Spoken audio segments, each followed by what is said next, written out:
3 integrantes de uma quadrilha especializada em desviar medicamentos de farmácias do estado foram condenados hoje pela Justiça de Sorocaba por estelionato e associação criminosa.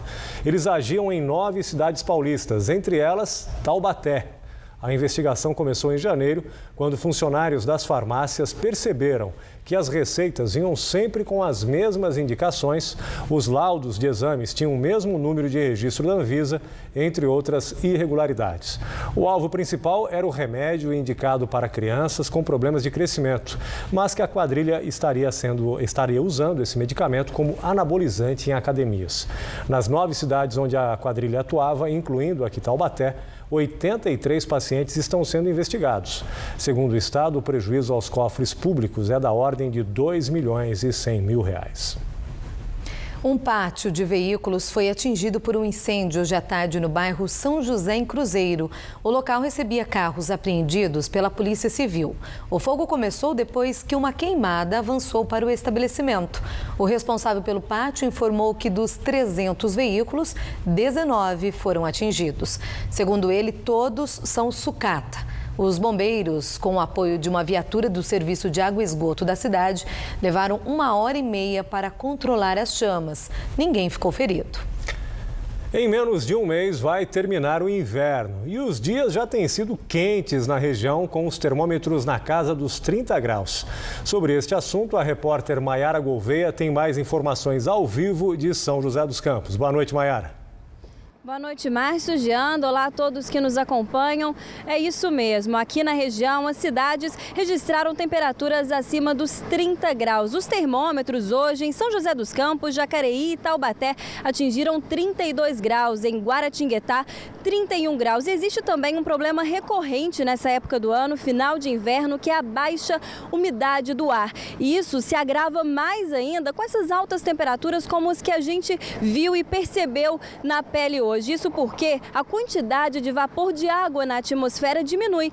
Em São José dos Campos, aqui em São José, o índice chegou a 15,9% nesta tarde, o que é considerado estado de alerta. Em Taubaté, o índice mais baixo registrado foi de 29,1%. Em São Luís do Paraitinga, de 25%. Ou seja, nessas duas cidades, estado de atenção, já que o recomendado é que esse índice fique acima dos 30%. E apesar de, nessa época do ano, com a umidade relativa do ar baixa, a gente costuma ver um pôr do sol bem bonito, né? Como que eu percebi hoje vindo para cá, mas olha, tem muita gente que sofre, que a saúde sofre com isso, principalmente problemas respiratórios. Então a recomendação dos médicos, agora com a umidade do ar baixa, é tomar bastante líquido, bastante água, evitar fazer exercícios físicos ao ar livre entre as 10 horas da manhã e as 4 horas da tarde. E para os mais sensíveis, vale até colocar uma toalha úmida dentro do quarto durante a noite. Agora, preste atenção, você aí de casa, olha,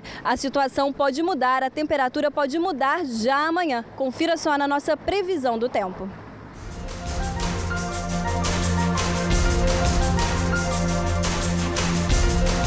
Na Serra da Mantiqueira, a terça-feira ainda vai ser de tempo bom.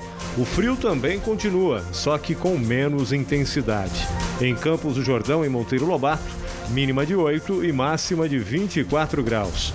No Vale do Paraíba, o céu fica parcialmente encoberto, com aumento gradativo das nuvens à tarde.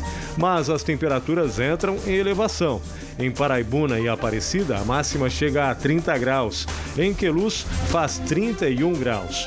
No litoral norte, o sol aparece entre nuvens e o calor chega a 31 graus em Ilhabela e Ubatuba. Hoje em Taubaté também esquentou, fez 30 graus na cidade. Amanhã o tempo começa a mudar com a aproximação de uma frente fria e deve chover à tarde. A temperatura não muda. Em São José dos Campos, a nebulosidade aumenta e também há previsão de chuva no final do dia, mínima de 18 e máxima de 30 graus. Em Caraguatatuba, as nuvens devem predominar nesta terça-feira, com chance de chuva à noite. Os termômetros oscilam entre 18 e 30 graus, as ondas atingem 1,30 m de altura e os ventos 3 km por hora.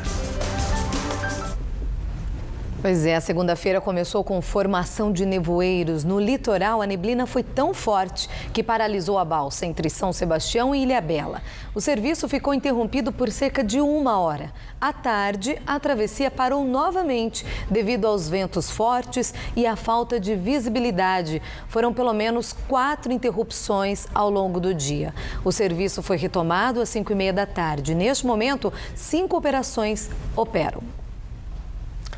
Com as pessoas cada vez mais conectadas, as empresas de tecnologia não param de desenvolver aplicativos. Afinal, cerca de 40 milhões de brasileiros acessam a internet pelo celular. Mas ainda é possível encontrar gente que vive longe desse mundo virtual.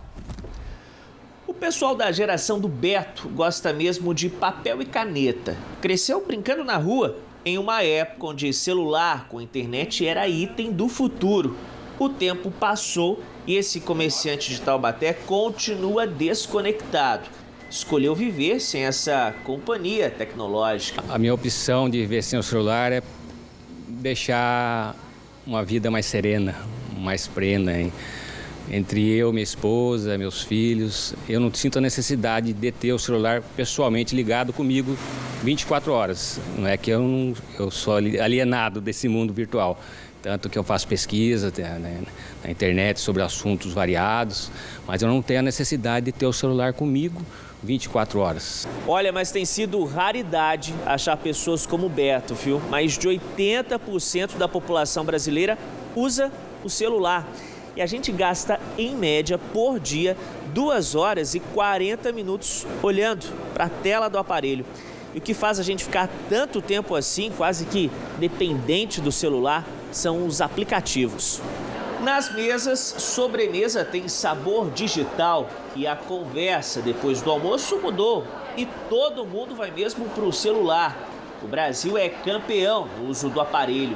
Pesquisas do setor mostram que o mercado de desenvolvimento de aplicativos dobra a cada ano. Existem pelo menos 54 milhões que podem ser baixados a qualquer momento.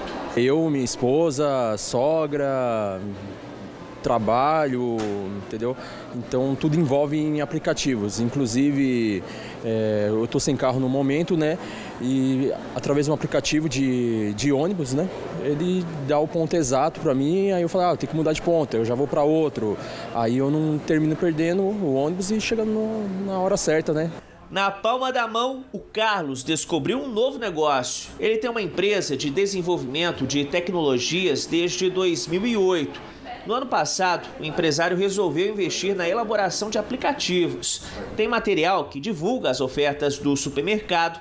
Esse recebe pedidos de encomendas de carnes. Hoje, esse setor representa metade dos lucros da empresa. A gente sentiu uma pequena queda, né, na parte de sites, lojas virtuais, e a parte do aplicativo a gente vê grandes empresas e pessoas comuns, né, optando por fazer um investimento para ver se acerta, né, como se fosse uma loteria de um bom negócio, e aumentou bastante e graças a Deus vem ajudando muito a gente a passar e superar essa crise aí. Para essa molecada, a brincadeira ficou digital. Se tem de novidade, você vai baixando? É assim, vai vendo o que se encaixa melhor na vida e vai usando mais. E o mundo real parece que está mesmo de mudança para o virtual. Hoje esses aplicativos aí facilitam bastante no nosso dia a dia. Uso de táxi, pedidos de delivery, todo tipo tudo que for realmente necessário e mais praticidade no dia a dia, eu utilizo os aplicativos. A seguir, Tigre do Vale perde mais uma na Copa Paulista e fica sem chances de classificação. E também, evento em São José dos Campos reúne apaixonados por videogame. Muitos foram fantasiados como os personagens dos jogos. Veja essa história já já. Agora são 7h10.